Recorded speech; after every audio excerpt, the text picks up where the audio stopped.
Hey everybody, it's Anna. Time for the final card in this week's tarot story. So we close this week with the Five of Pentacles. So the five is the crisis or challenge point in a 10 card trajectory. It's the crisis that if you pass the crisis, if you meet the challenge, you get to continue on for the rest of the journey. And if you don't meet the challenge, you end up kind of going backwards in your work.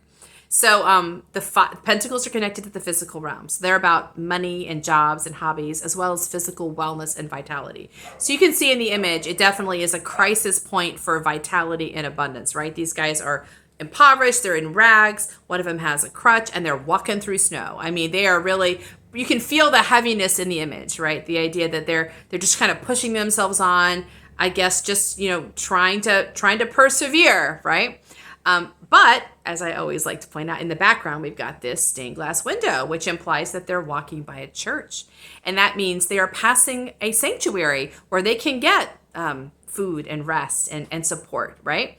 So the challenge here is, are they gonna lift their gaze and look around and see the church and get the help they need, or are they gonna stay focused on the path that in front of them and just try to push it out, and try to make it happen? And the meaning of the crisis, or the meaning of the challenge, the way I read it is, they stop and they get help. Because we are not here to create on our own. We are here to be co-creators with the universe. And if you cut out your partner, which is the universe, you're not going to be able to finish your manifestation. You may get somewhere, but at some point you're going to poop out. And whatever you've manifested will not be sustainable, because it just has one energy in there, right? So I think this is a nice card to show up now, because yesterday we had the Page of Pentacles. And I talked about how, so another Pentacles card, right? This is the Page. And the Page is that young, vibrant energy, which reminds me a little bit of the Fool in the Major Arcana. This young energy that is excited and vivacious and adventurous and just ready to explore and have new adventures, right?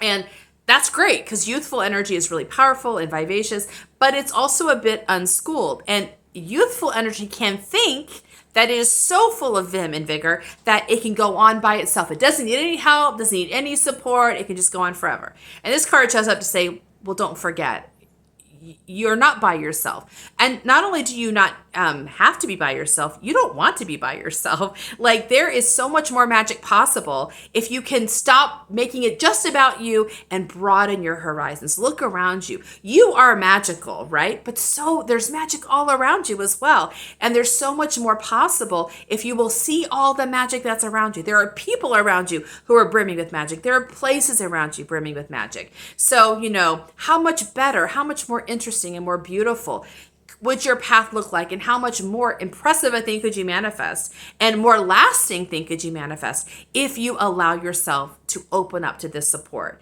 If you don't open up to this support, ultimately this manifestation is gonna kind of fall apart at some point, and you'll have to start over, which is no big deal. We have to do that multiple times sometimes. But at some point you learn that it ain't all about you. It shouldn't be all about you. You are here as part of this universal play, right? And you're not by yourself independent. You're a part of the whole universe, and it wants to support you. It wants to play with you. And gosh, it's so much more fun when we let that happen. So consider where, it's so easy to feel, when you're feeling good and excited and inspired, to almost think that other people are a drag. And they can be sometimes. Like explaining yourself or trying to get them on board, that's fair. But at this point where you're starting to feel like it's heavy, it's getting harder, you are feeling exhausted, don't forget, you're not by yourself. It's not the time to push harder. It's time to stop and say, look around you and say, okay, where is the support coming from that I haven't yet seen? Am I willing to let myself be supported so that I can pass by this challenge point and see what's on the other side? That's it for this week's tarot story. See you next time. Bye.